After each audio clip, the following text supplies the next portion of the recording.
Vous êtes vice-président du syndicat, qu'est-ce que vous attendez de ces états généraux?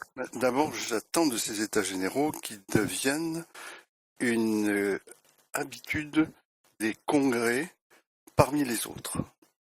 Parce que ça devrait regrouper tous les hospitaliers, tous les libéraux, aussi bien ceux qui sont en formation que ceux qui vont sortir de l'hôpital pour s'installer dans le libéral. Et donc on devrait avoir un regroupement pour pouvoir avoir une vue beaucoup plus vaste du métier de rhumatologue.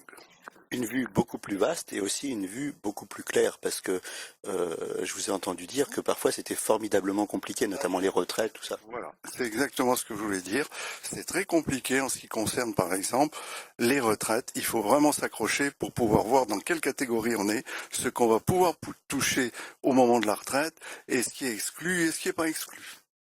J'entendais aussi des jeunes en formation qui nous disaient, mais nous, on a été en quelque sorte coucounés par l'hôpital, on est au top au niveau de la formation scientifique, mais la formation juridique, comment on s'installe, tout ça, on ne sait pas. Je vais vous dire, en ce qui concerne les jeunes en formation qui sont à l'hôpital, il faut aussi qu'ils viennent s'instruire en libéral, parce que la formation qu'on a à l'hôpital n'est pas celle qu'on a en libéral, et actuellement se pose effectivement le problème de faire des stages dans le libéral pour les jeunes hospitaliers qui vont s'installer.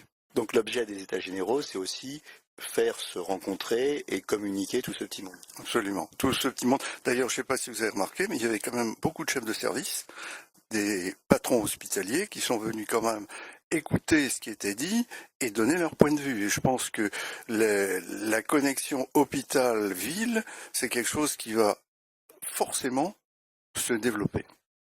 Pour vous, cette connexion hôpital-ville, c'est un des problèmes du moment? Absolument. Actuellement, la connexion est loin d'être parfaite et je pense qu'elle va beaucoup s'améliorer dans les années qui vont venir.